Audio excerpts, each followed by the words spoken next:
What's going on, college football fans? Welcome into another episode of the Fanatic on the Fanatic Sports Network, man. As always, I am Coach I, and I'm with my guy, the Stat Guy. What's going on, Stat Guy?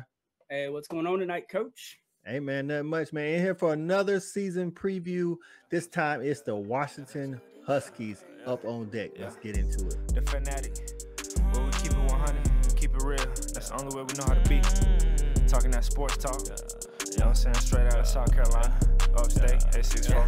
Yeah, the FANATTIC, the Fanatic, where we keep it OG. We talking sports, so I call what I All right, man. Like I say, we up here talking about the Washington Huskies season preview, man. There's some real excitement around this program, Stat Guy, man, coming off of 2022. Hey, I think they're one of the teams that we talk about. Feel they have a real shot, not only in the Pac-12 but as a playoff contender. And with this offense, they might be right. That's right, man. The Pac-12, we're gonna keep hammering it home, and maybe who knows, maybe it'll turn out that we're not, as bright as we say, but we're saying the Pac-12 is definitely going to be the most competitive and maybe the best conference, and that could work against some of these teams. You know what I'm saying? Like, I think there's legit 5 teams that may be able to challenge for the Pac-12, and a 6 team in Oregon State that might upset some people along the way. You know what I'm saying? So let's get into it, man, and talk about these Huskies and what we think about them, man. The 2022 season, man, they were DeBoer and his staff, man, they were 11-2. They had a win against Texas in the Alamo Bowl. Their best win to me was Oregon. Oregon win, they were at Oregon. Oregon, we saw what kind of crazy numbers they were putting up after the Georgia game.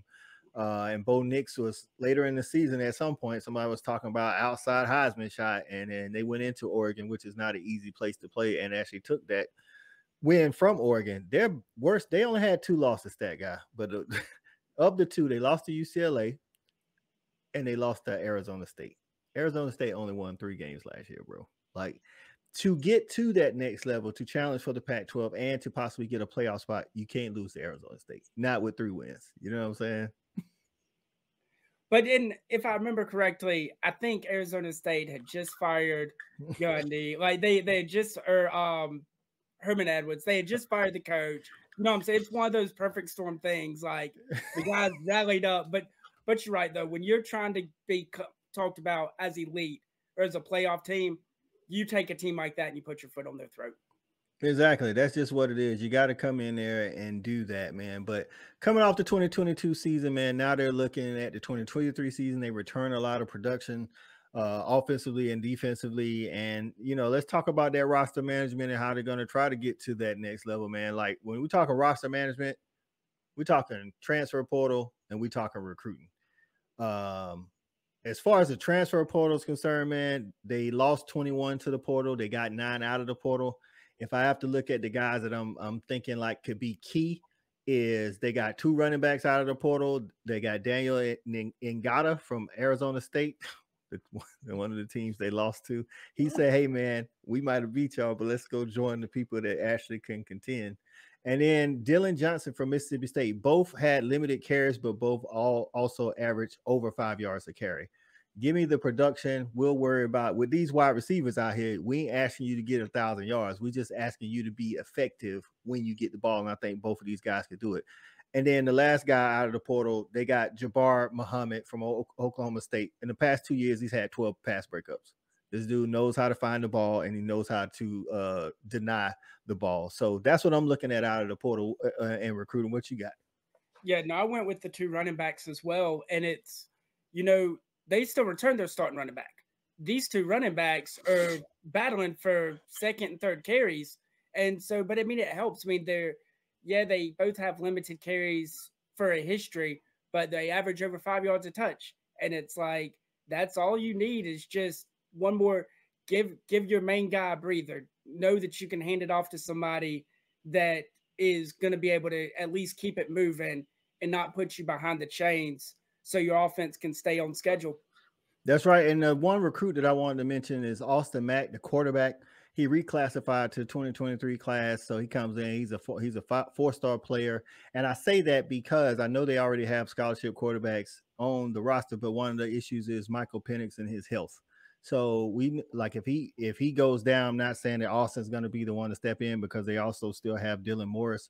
He's a senior. He was a former 4-star, but you want that quarterback room to be deep just in case, somebody go like Penix goes down and then the first guy don't work out. You need some options back there. You know what I'm saying?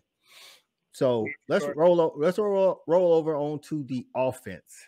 This offense, listen, man, everybody, at least definitely in the Pac-12 knows what it is. What's crazy is, man, you can talk to some fans here in the South, man, and they don't really know. Like when I say Washington could legit win the Pac-12, they look at me like I'm crazy. I'm like, you do know that they only lost 2 games last year and had one of the most explosive offenses in the nation. And it's like, what you think about this offense? What's coming back? Yeah, I mean, you're looking at 7 guys returning, 74% of the offensive production's returning. They don't have one, but potentially 2 cats that could win the Blitnikoff. Like if Michael Penix gets crazy one day and decides to target one of them a little bit more than the other, now that guy has the leg up. But I mean, you're looking at 1A, 1B wide receiver, kind of like how we talked about with Ohio State last year. I mean, it's that type of offense in the passing game. It is just elite. The one big question, can Michael Penix Jr. stay healthy? That was his problem at Indiana. He struggled with it a little bit last year.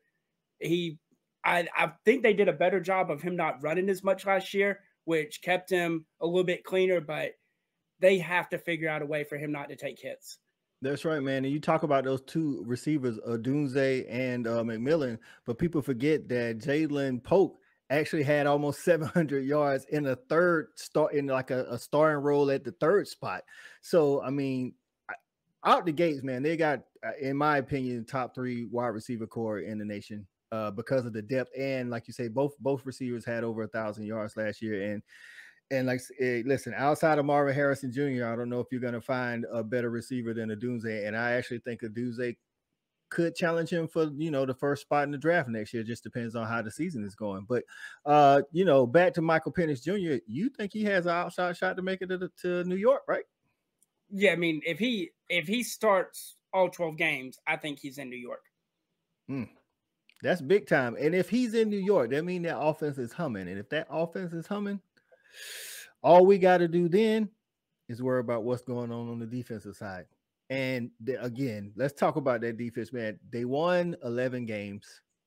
They only lost 2. Now, in those 2 losses, what I do worry about is their 3rd down percentage. In the 2 losses, UCLA was able to convert on 3rd down 71% of the time. Arizona State was able to convert on 3rd down 69% of the time. Outside of that, only it was one team that actually got over 50%. Everybody else is under 50% on 3rd down, which is what you want. So you can't have those missteps against, luckily they actually don't play UCLA this year. So there's one, but they do play Arizona State. But I think they'll be ready for Arizona State this year, man.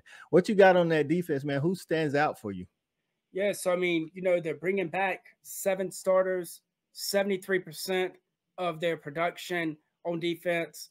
I think the crazy thing is when you look at the loss of a guy like Smalls, how much of a role is that going to play? While he didn't stand out statistically for him, he was a depth guy, a guy that spent time on the field. Yeah, he didn't really get the production, but I mean, was a big guy that you had to worry about blocking. It's going to be roles like that for the guys they lost that I'm interested to see what this defense is able to do this year from a production standpoint. Yeah, like I say, Smalls was a depth guy. Like I say, never really stood out statistically. They do have 2 very capable edges that both of them most likely going to get drafted in Braylon Trice and Zion. And Zion, sorry if I mispronounced your name, Tupula Fatui. I think they both of them are really good. It's just that they both are good at the edge. So I think, like you say, not having Smalls may hurt the depth, but those 2 guys right there actually are really good edges and both should get drafted. And then as far as the middle, like inside, the linebacker, another name, I don't want people to get mad if I mispronounce it. Last name is Ulafoshio. I think that's how you say it, Ulafoshio. He's returning from injury. Didn't get to play a lot last year, if at all, but he was big time in the year before, and they're expecting big things. Looks like he's back in that role. to set the middle. That front seven is going to be something formidable because that secondary is replacing a lot of production. And we always talk about as long as you got a good front seven, that helps out that secondary. Any areas of concern there in that defense other than the depth at edge? The only other thing is just the flip in the secondary. But like we talked about, they got the transfer from Oklahoma State with the 12 pass breakups. Like, it's not like they haven't seen these needs and didn't go out and take care of them. I think they've done a great job in filling the holes where they saw them coming. There it is, man. Let's talk about the 2023 outlook, man. Like I say, they finished the year last year 11-2, just shy one game shy of being able to make it to, because of who they lost to, being able to make it to the Pac-12 championship. But this year could be different, man. Tell me what you think the ceiling and the floor is for this talented Washington team. So for the floor, I have it at 9-3, and obviously that would be them not being playing in the Pac-12 championship. But the ceiling, I have them at 11-1, playing for the Pac-12 championship with a shot to make the playoffs. Man, you read my mind, because I got the exact same thing. I think that 9-3 honestly could only happen really is if they drop a game like the Arizona State, you know what I'm saying? Or, not for nothing, the Michigan State game that they play. Like, I think they're way better than Michigan State, but it is another Power 5 school from the Big Ten, somebody you don't see all the time, so you're not used to whatever they're doing.